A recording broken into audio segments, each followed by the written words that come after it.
జీవన వికాసానికి శ్రీ రామకృష్ణ ప్రభ యూట్యూబ్ ఛానల్ను చూడండి, సబ్స్క్రైబ్ చేసుకోండి. ఆబాల గోపాలాన్ని అలరించే శ్రీ రామకృష్ణ ప్రభ మాసపత్రికను చదవండి, చదివించండి.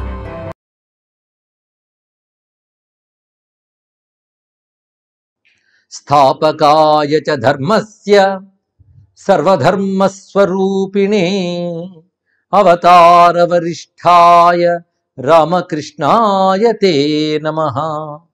ఓం నమో భగవతే శ్రీరామకృష్ణాయ పరమహంసాయ. తీర్థమహిమ తీర్థసేవన ప్రతివారికి అవసరం అని ప్రబోధించేవారు. అంతేగాని పుణ్యక్షేత్రాల తీర్థంలో ఏముంది, అంతా మన మనస్సులో ఉంది అని వాళ్ళు మెట్ట వేదాంతులు. ఆధ్యాత్మ సాధన తెలియక పైపైన ఫిలాసఫీ లాంటివి చదివి సాధనని, భక్తిని, దేవతా విగ్రహాలను అవమానించే వాళ్ళు చాలామంది ఉంటారండి. వాళ్ళందరూ రామకృష్ణ వారి జీవిత చరిత్ర బోధన జాగ్రత్తగా చదవాలి, అప్పుడు సమన్వయం ఏం తెలుస్తుంది. అందుకే తీర్థయాత్రలు అక్కర్లేదని చాలామంది అంటారు, కానీ చెయ్యాలని చెప్పాడు ఈయన. ఎందుకంటే భగవత్ సాక్షాత్కారం కోసం ఎందరో యుగ యుగాల నుంచి జపతపాలు, ధ్యానం, తపస్సు చేసినవి ఆ తీర్థములు, పుణ్యక్షేత్రములు. అక్కడ వారి యొక్క పారమార్థిక భావాలు సాంద్రీభూతమై, అంటే డెన్సిఫైడ్గా, కాన్సన్ట్రేటెడ్గా అక్కడ ఉంటాయి, ఘనీభూతమై ఉంటాయి. అలాంటి చోటుకు వెళితే మనలో భగవద్భావాలు ఉద్దీపనమవుతాయి. బయట చేసిన సాధనల కంటే ఆ క్షేత్రాల్లో చేసిన సాధన గొప్ప సుమ. ఎందుకంటే తవ్వితే నీరు వస్తుందేమో కానీ అప్పటికే సిద్ధంగా ఉన్న బావి, కోనేరు, సరస్సు దాకా వెళ్ళాక బావులు తవ్వుకోనక్కర్లేదు కదా అన్నారు. అదేవిధంగా సరస్సులు వచ్చినప్పుడు బావులు ఎలా తవ్వక్కర్లేదో క్షేత్రతీర్థాల దగ్గరికి వెళ్ళినప్పుడు అంత తాపత్రయం లేకుండా సాధన చేస్తే సిద్ధి పొందుతామని చెప్పేవారు. అలా 1868లో ఆయన తీర్థయాత్రకు బయలుదేరారు. ఆయనతో పాటు మధుర బాబు, మరికొందరు భక్తులు అందరూ బృందాలుగా వెళ్ళారు. అక్కడ వైద్యనాథ దర్శనం చేసుకున్నారు ముందు బీహార్లో. అక్కడ దేవఘర్ అనేటువంటి ప్రాంతం, అది వైద్యనాథ క్షేత్రానికి దగ్గర. అక్కడ అనేక మంది గ్రామస్తుల దుస్థితి చూసి చాలా బాధపడ్డారు ఆయన. వెంటనే మధురబాబుని పిలిపించి వీళ్ళందరికీ భోజనాలు పెట్టించి వస్త్రాలు ఇప్పించన్నారు. అరే, నేను యాత్రల కోసం డబ్బు తెచ్చుకున్నాను కానీ అది ఇక్కడ ఖర్చు అయిపోతే ఎలా అండి అన్నారు. ఏమో, నువ్వు వాళ్ళకి పెట్టే వరకు నేను ఇక్కడి నుంచి కదలనన్నారు. అంటే ఎవడైనా దీనత్వంతో బాధపడితే తట్టుకోలేకపోయేవాడు. అందుకే దీనజనులకి ఎప్పుడు కూడా సేవ చేయాలని చెప్పేవారు ఆయన. ఇదే తర్వాత వివేకానంద గొప్ప స్ఫూర్తినిచ్చింది. మొత్తానికి అప్పటికప్పుడు కలకత్తా నగర్ నుంచి వస్త్రాలు తెప్పించి వాళ్ళందరూ భోజనాలు పెట్టించి పరమహంస చెప్పినట్టు చేసి మధురబాబు అక్కడి నుంచి బయలుదేరారు. అక్కడి నుంచి కాశీక్షేత్రానికి చేరుకున్నారు.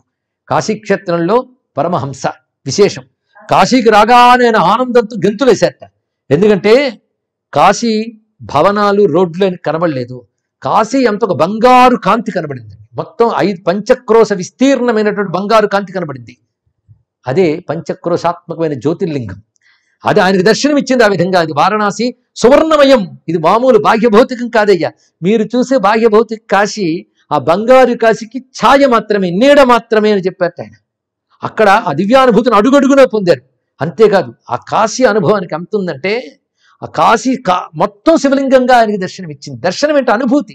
అనుభూతులు కాశీలో ఉన్నంత కాలం మలమూత్ర విసర్జనకి పంచక్రోశాలు దాటి, అసీ నది దాటి బయటకు వచ్చేవారటండి. దీన్ని బట్టి కాశీ ఏమిటో మనం అర్థం చేసుకోవాలి. వారు పొందగలిగే దర్శనం మనకు లేకపోయినా వాళ్ళు పొందిన సత్యాన్ని విశ్వాసంతోనైనా నమ్మి కాశీ క్షేత్రాన్ని సేవించుకోవాలి. కాశీ అంత గొప్పది, ఇది తెలుసుకోవాల్సినది. అంతేకాదు ఆయన కేదార్నాథ్ దగ్గర విశ్వనాథ మందిరం, ఇక్కడ సమాధిస్తులు పొందేవారు. నేటికి ఆయన కేదార్ ఘాట్కి సమీపంలో ఉన్న చిన్న వసతి నేటికి ఆయన చిహ్నంగా ఉన్నది. కాశీక్షేత్రంలో నానక్ పంథీ వాళ్ళని కూడా ఆయన కలుసుకున్నాడు.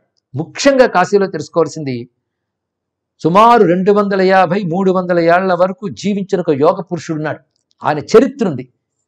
సద్గురు శివానందమూర్తి గారు కూడా వారి చరిత్రని ప్రచారం చేయించారు. అదేవిధంగా వావిళ్ళ ప్రెస్ వాళ్ళు వీళ్ళు ఆయన చరిత్రని ప్రింట్ చేయడం జరిగింది. హిస్టరీలో దొరుకుతారు. ఆయన పేరు త్రైలింగ స్వామి. ఈ త్రైలింగ స్వామి గొప్ప మహాత్ముడు. ఆయన సమాధి పొందిన చోటు నేటికి కాశీలో పంచగంగా ఘాటికి పై భాగంలో ఉంటుందండి. ఆయన ప్రతిష్ఠించిన శివలింగం కూడా ఉంది. అక్కడ ఆయన సమాధి ఉంది. వెళ్ళిన వాళ్ళు తప్పకుండా దర్శనం చేసుకోవాలి. అక్కడ మహాత్ముల ఆ దివ్య సమాధుల దర్శనం చాలా గొప్పది. అప్పటికి ఈయన వెళ్ళేటప్పుడు త్రైలింగ స్వామి జీవించి ఉన్నారు అని తెలుసుకోవాలి. త్రైలింగ స్వామి జీవించి ఉన్న కాలంలో ఆయన దర్శనం చేసుకున్నారు. ఇద్దరు కూర్చుని కాసేపు కబుర్లు ఆడుకున్నారు. విశేషమైన అంశం. ఆ త్రైలింగ స్వామి గురించి ఆయన ఒక మాట అంటారు రామకృష్ణ పరమహంస. సాక్షాత్ విశ్వనాథుడు ఆయన శరీరంలో ఉన్నాడు, అది నాకు కనబడింది అన్నాడు. అంతేకాదు ఆయన అప్పుడు మౌనంలో ఉన్నారు త్రైలింగ స్వామి. ఆయనతో మాట అన్నట్టు, ఈశ్వరుడు ఏకమా అనేకమా అని అడిగారు పరమహంస. అంటే సమాధి స్థితిలో ఏకం, వ్యవహార దశలో అనేకం, ఒకటే మాట చెప్పారు. ఆ మాటని సైగతోనే సమాధానం చెప్పారు. అప్పుడు హృదయతో అన్నట్టు పరమహంస, ఈయన సాక్షాత్ నిజమైన పరమహంస అంటే వీరయ్య అని చూపించారు ఇక్కడ. త్రైలింగ స్వామి ఎలాంటి మహాత్ములు పుట్టారండి ఈ దేశంలో, వారికి నమస్కారం చేసుకోవాలి. ఆ కాశ్యాన్ మరణాన్ముక్తి అంటారు కదా, ఆ కాశీలో గంగ పైన పడవలో శిష్యులతో పాటు వెళుతున్నారు ఆయన. ఆ వెళుతుంటే సరిగ్గా మణికర్ణికా ఘాట్కి వచ్చేటప్పటికల్లా వివసుడైపోయి ఆ పడవలోంచి పడవ ఒడ్డుకెళ్ళిపోయారు.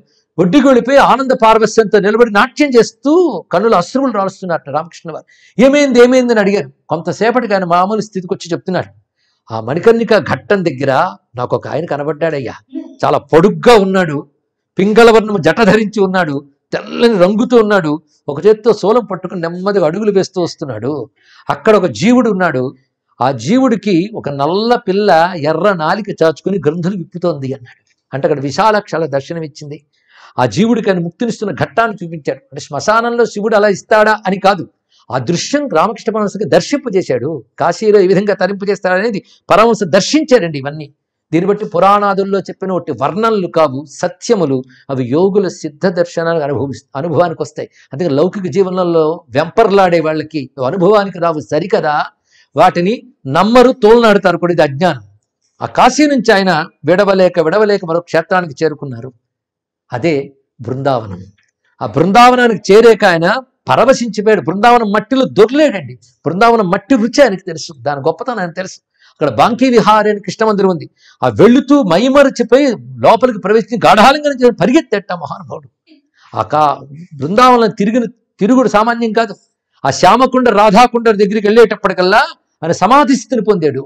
ఆయన పల్లకీలో గోవర్ధనగిరి దగ్గరికి వెళ్ళేటప్పుడు ఒకసారి పల్లకి నుంచి దుమికి పరిగెత్తి వెళ్ళి ఆ గోవర్ధనగిరి దగ్గర బాహ్య స్మృతిని విడిచిపెట్టి సమాధిని పొందాడు.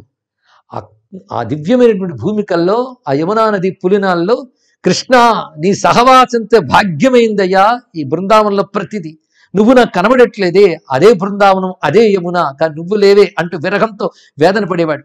ఆ సమయంలో ఆయనకి నిధువన్ సమీపంలో గంగామాయి అనేటువంటి రాధాకృష్ణ భక్తురాలు, ఆమె దివ్య సాధనా భూమికలు నిన్ను అనుభవించిన ఆవిడండి, సమాధ్యవస్థలు. ఆవిడ ఈయన్ని చూసి ఈయనలో రాధాదేవి ఉన్నది అని పోల్చుకున్నది అక్కడ. అందుకే రాధకి ఏ మర్యాదలు చేసింది ఆ మర్యాదలు చేసింది. అక్కడ ఆయన కొన్ని నెలల పాటు ఉన్నారు. అక్కడ ముఖ్యంగా 15 రోజులు ఆయన అక్కడ దివ్యమైనటువంటి అనుభూతిని పొందారు. అక్కడి నుంచి ఆయన తిరిగి కాశీక్షేత్రానికి వెళ్ళారు. ఈ లోపల భైరవి బ్రాహ్మణి కామార్పూర్ వెళ్ళినప్పుడు అహంకారం చాలా చూపించింది. తనే గొప్ప అని, తన వల్ల ఈయన ఇంతవాడయ్యని అహంకారాలు చూపించింది. కానీ హఠాత్తుగా ఆమె పరివర్తనకి పశ్చాత్తాప్తురాలు వెళ్ళిపోయింది. ఆమె కాశీలో మళ్ళీ కనబడింది. ఆమెకు ఆజ్ఞాపన చేశారు, నువ్వు ఈ కాశీలోనే ఉండిపో అని ఆజ్ఞాపన చేశారట. అటు తర్వాత ఆయన గయకు వెళదామంటే రానున్నాడు. ఎందుకంటే తన అవతారానికి మూలమైన గదాధర క్షేత్రం. అక్కడికి వెళితే ఆ గదాధరుల్లోని లీనమయ్యే పరిస్థితి ఉన్నది అని ఆయన అటు వెళ్ళలేదు. ఎందుకంటే ఈ శరీరానికి ఇంకొనికి ఉన్నది.